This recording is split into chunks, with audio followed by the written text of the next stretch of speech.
Hello everyone. In this session, we are going to understand the concept of data encapsulation. Now, this concept is one of those four basic concepts of object-oriented programming language. One is data encapsulation and polymorphism, inheritance, and the fourth one is abstraction. So these four principles are called as the basic principles of object-oriented programming, out of which this is the one which we are going to see in this session, and other three principles also we'll see in the subsequent sessions.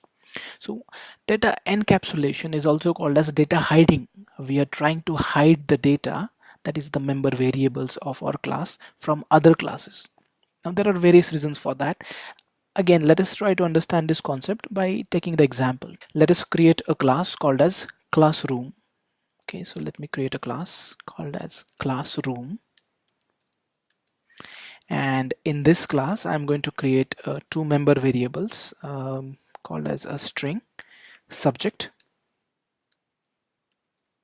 What is the subject of the classroom, and number of students. So I'm going to create an integer called as students count.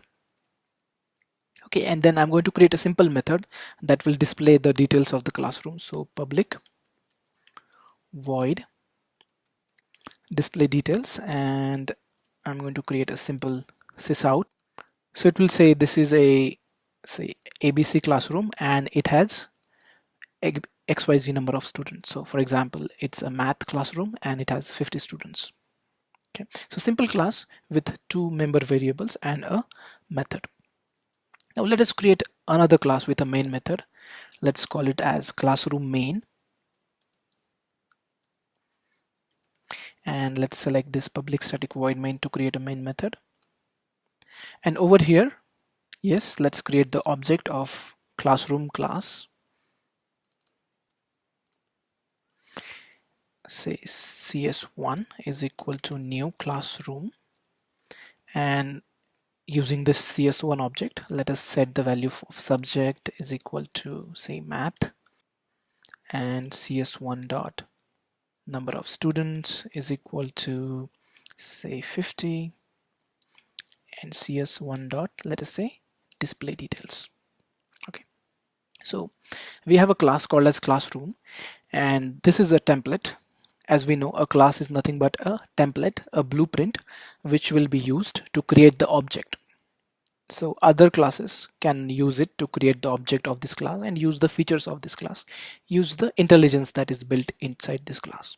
And likewise, we have another class which is using the intelligence inside the classroom class. Okay, so now as long as we are running this, it is fine. It will simply set the values for subject and students count, and then when the method is called, it will display the details as it is a math classroom and it has 50 students. So far so good. Now what happens is, over the period of time, let us assume that the classroom class, it's my class, and it has been used by 50 other classes. Okay, other people. So whatever variables and methods I'm creating in my classroom class, people are using it in their classes by making the object of classroom class. Okay, now what I do is, one day I feel like changing the name of the member variables of my class. Okay, it's my class, so I can update it whenever I want. So what I thought of is just changing the string subject to just sub. Okay, make it shrink, and students count to just std count, something like this. And wherever I'm using these variables in my class in the methods, I can change there also. So what I do is I change it wherever it is required in my class. Now, but what happens is, other people, other classes who are using my class, who are creating the object of my class in their work, they start to get failures. They start to see the compilation errors. Over here they are trying to use the subject and the students count variables directly. This is the direct access of the variables.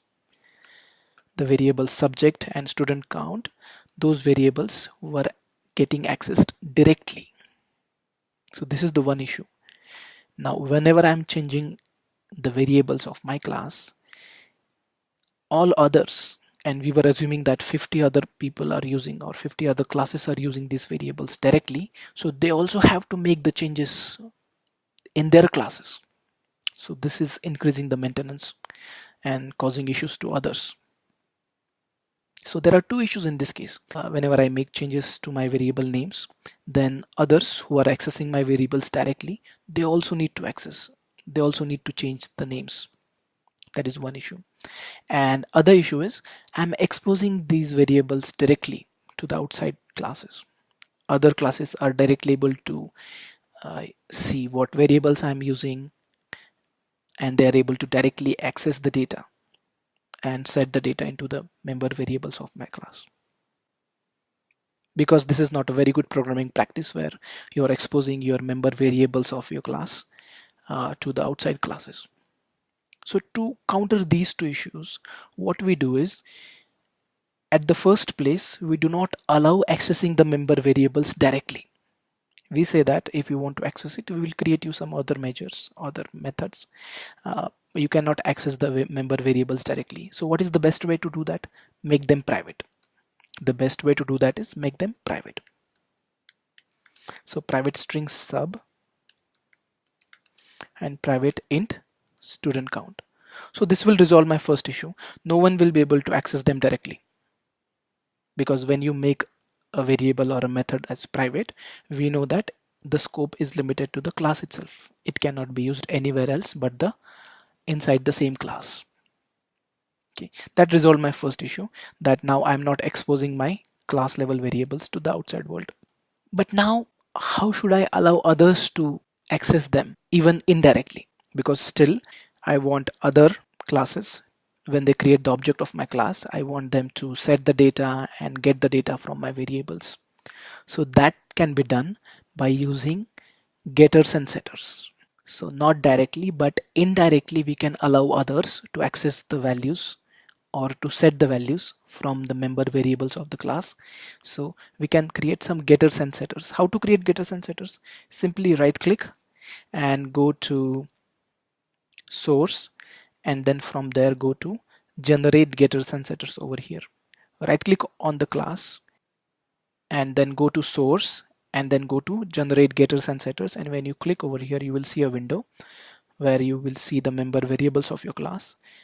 When you expand the tree, you will see like get and set, get and set. So every get is a getter, every set is a setter.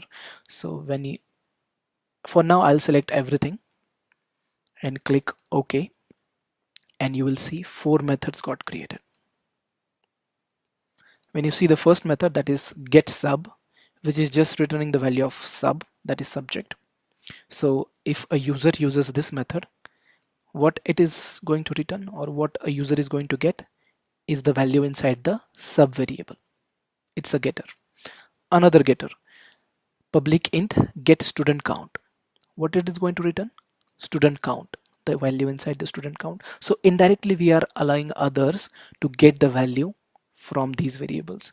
And also there are 2 setters got created where we are allowing others to set the values to the member variables, like whatever is the value from the sub, that will get set into the sub variable of this class.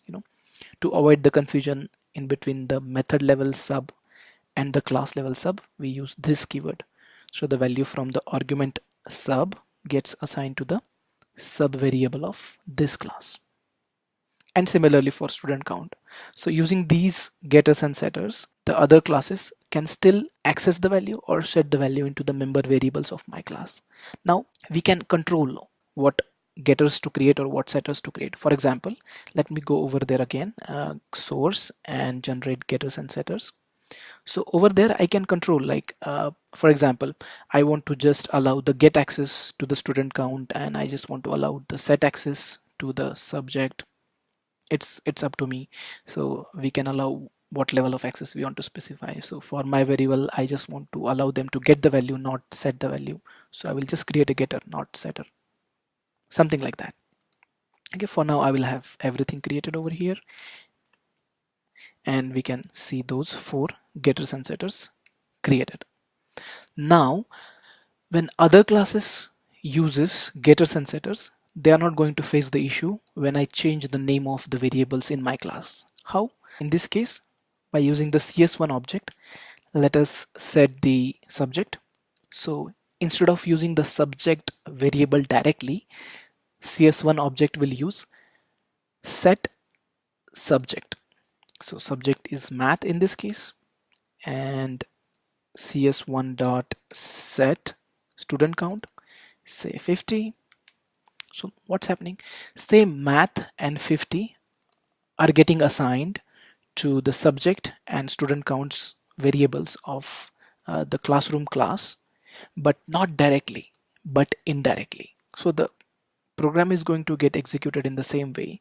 We are going to get the same result, but the benefit is we are not exposing the variables directly. Any class apart from this cannot access these variables directly. And second benefit is, if I change the name of the variables, it is not going to get affected to others, because others are not using the variable names directly. They are using the getters and setter methods. So let's do that change. Let us say I make it sub to sub1 and student count to student count 1. So when I change it in my class, I need to change in all the methods of my class wherever they are used. So I will go ahead and make that change.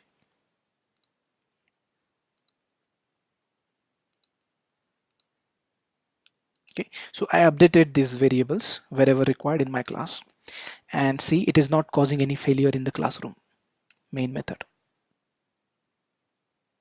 When others are using the member variables to access data or set data, when they access it indirectly through these getters and setters, any change to the names in my class, it will not affect any failure to them.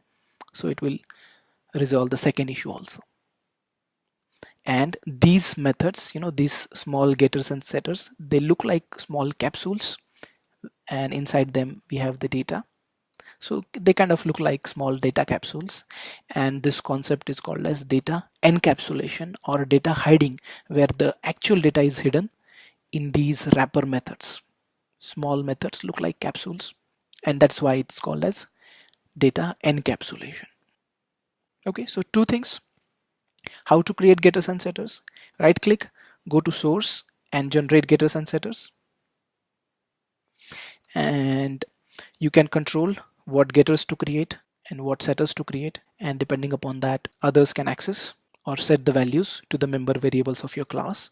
Very important concept and very easy. This is the concept that is asked in the interviews as well many a times. Thank you so much for watching this video, and if you have any questions, let me know in the comments.